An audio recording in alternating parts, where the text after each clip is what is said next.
Hello students, हम लोग discuss करने वाले हैं कार्बन एंड इट्स कंपाउंड्स की सारी केमिकल इक्वेशंस को जो हमारी एनसीईआरटी में दी हुई हैं। तो चलिए शुरू करते हैं। पहले हम लोगों के पास है कंबस्शन रिएक्शन। कंबस्शन रिएक्शन में हमारे पास टोटल 3 रिएक्शंस दी हुई हैं। तो चलिए वन बाय वन लिखते हैं।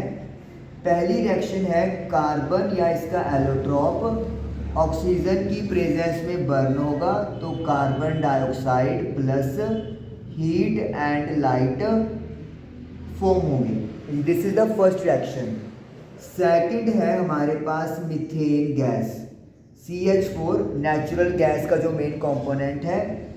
जब ये कंबशन में जाएगा तो carbon dioxide plus water and heat and light form होंगे। बैलेंस करने के लिए इधर 2 लगा देंगे और इधर भी अपन 2 पुट कर देंगे। तीसरी रिएक्शन में हमने इथानॉल को बर्न करना है, CH3CH2OH प्लस ऑक्सीजन। तो हमारे पास कार्बन डाइऑक्साइड बनेगा, वाटर बनेगा और साथ में हीट एंड लाइट भी बनेगी। बैलेंस करने के लिए इधर 2 लगा देंगे और इधर 3 लगा देंगे अपन, और इधर अपन लगा देंगे 4 + 3 7, 3 लगा देंगे। तो ये बैलेंस हो गई।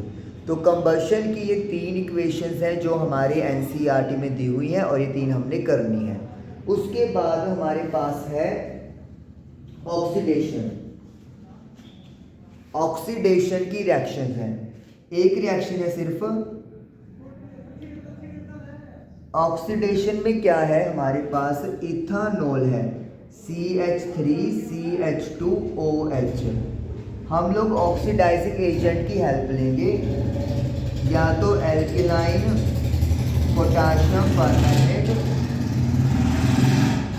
प्लस हीट, या फिर acidified potassium dichromate plus heat.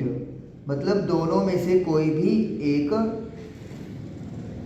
तो इथानोइक एसिड हमारे पास बन जाएगा। तो ये ऑक्सीडेशन की रिएक्शन है जिसमें ऑक्सीजन ऐड हो जाता है या फिर हाइड्रोजन रिमूव हो जाता है। तो ये कंबशन की और ये ऑक्सीडेशन की है। नेक्स्ट है एडिशन रिएक्शन।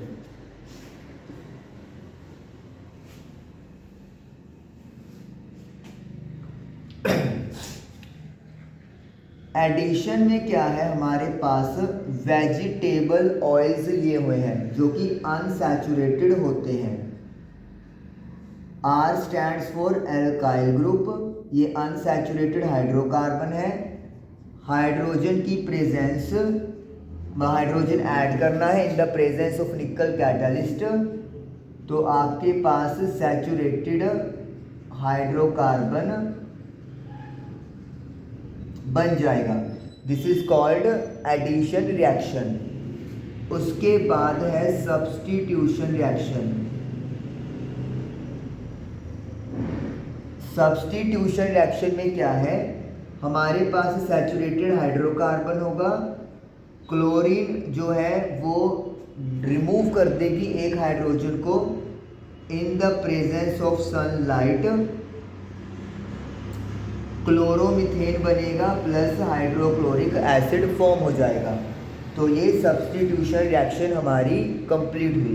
तो ये 4 रिएक्शन के बाद इसके बाद नेक्स्ट है हमारे पास इथानॉल की रिएक्शंस। Reactions of ethanol. पहली रिएक्शन है विद सोडियम Na। इथानॉल की रिएक्शन करवाएंगे, CH3CH2OH प्लस Na,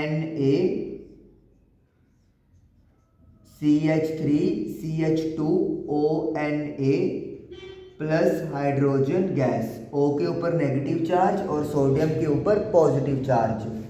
बैलेंस करेंगे इसको तो इधर 2 लगाएंगे, इधर भी 2 और इधर भी 2। इस कंपाउंड का नाम है सोडियम इथोक्साइड। सेकंड रिएक्शन है, हमने क्या करना है, इथानॉल लेना है। ये अभी सैचुरेटेड कंपाउंड है, सिंगल सिंगल बॉन्ड है कार्बन कार्बन के बीच में। रिएक्शन करवाएंगे कॉन्सेंट्रेटेड सल्फ्यूरिक एसिड के साथ 443 टेम्परेचर पर, 443 केल्विन टेम्परेचर पर, तो अनसैचुरेटेड कंपाउंड बन जाएगा, दैट इज इथीन, और वाटर का मॉलिक्यूल जो है वो आउट हो जाएगा। क्योंकि वाटर का मॉलिक्यूल बाहर हो रहा है, इसीलिए कॉन्सेंट्रेटेड सल्फ्यूरिक एसिड को यहाँ पर डिहाइड्रेटिंग एजेंट भी कहते हैं। डिहाइड्रेटिंग एजेंट मतलब जो वाटर को रिमूव कर दे रिएक्टेंट में से, उसे बोलेंगे हम लोग। ओके, इथानॉल के बाद इथानोइक एसिड की रिएक्शन है हमारे पास।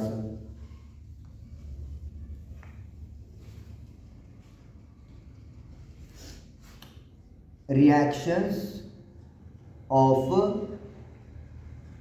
Ethanoic acid. तो पहली रिएक्शन है एस्टरिफिकेशन।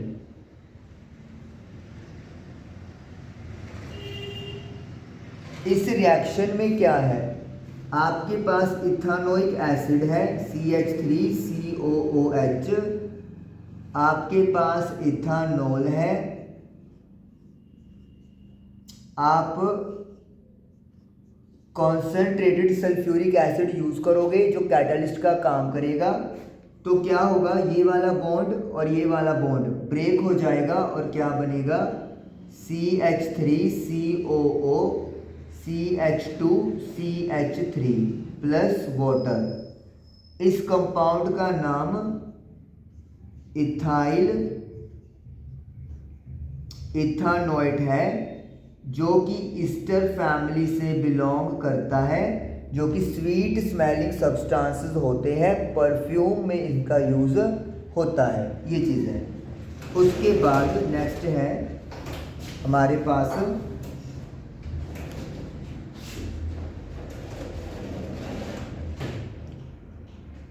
CH3COOH। सेकेंड रिएक्शन में हम लोग इथानोइक एसिड की सोडियम हाइड्रोक्साइड यानी एक स्ट्रॉन्ग एल्कली के साथ रिएक्शन करवाएंगे। तो CH3COONA प्लस H2O वाटर बनेगा। CH3COONA, ये जो आपके पास रिएक्शन आपको दिखाई दे रही है, मतलब ये जो कंपाउंड दिखाई दे रहा है, इसका कॉमन नेम है सोडियम एसीटेट, या फिर इसको सोडियम इथानोएट भी बोलते हैं। ये इथानोइक एसिड की दूसरी प्रॉपर्टी या दूसरी केमिकल रिएक्शन है। तीसरी करेंगे हम लोग, थर्ड वन,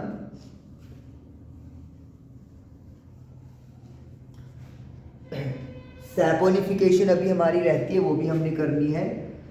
तीसरी में क्या है, इथानोइक एसिड की रिएक्शन सोडियम कार्बोनेट के साथ Na2CO3, तो क्या बनेगा, CH3COONA, same to same sodium ethanoate या फिर सोडियम एसीटेट बोल दें, plus water plus carbon dioxide.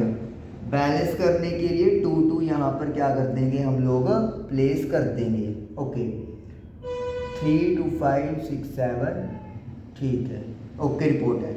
अच्छा,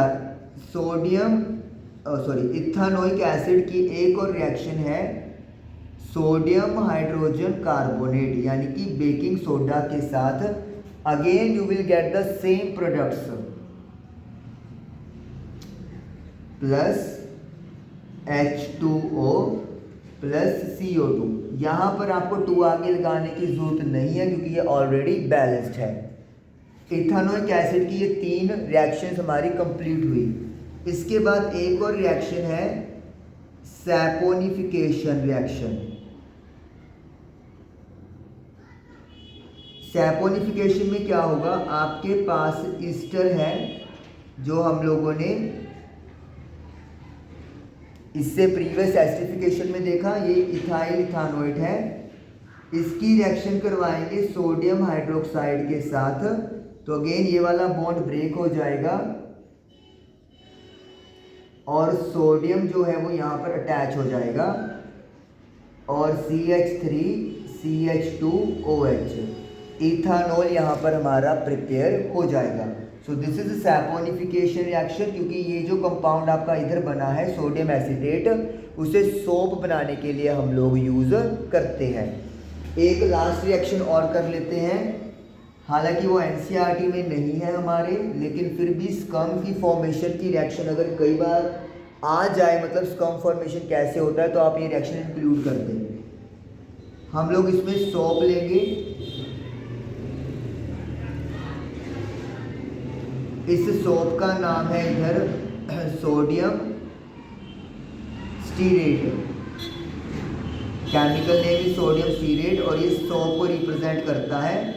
जब ये हार्ड वाटर के साथ रिएक्ट करेगा, हार्ड वाटर में कोई भी केमिकल हो सकता है जो वाटर को हार्ड बनाता है, इसमें से एक केमिकल है कैल्शियम क्लोराइड।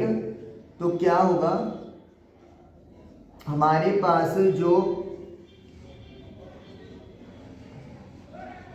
सोडियम है वो रिप्लेस हो जाएगी विद कैल्शियम के साथ, और सोडियम क्लोराइड साथ में एक्स्ट्रा बन जाएगा। बैलेंस करने के लिए 2 प्लेस कर देंगे हम लोग। ओके, सॉरी ये तो ऑलरेडी हो गया, तो ठीक है, ये बनेगा, this is calcium stearate, this is calcium stearate, और ये क्या होता है, स्कम होता है जो वाइट कलर का कर्ड प्रेसिपिटेट होता है। और इस तरीके से NCERT के अकॉर्डिंगली सभी केमिकल इक्वेशन चैप्टर नंबर 4 की डन हुई। Thank you.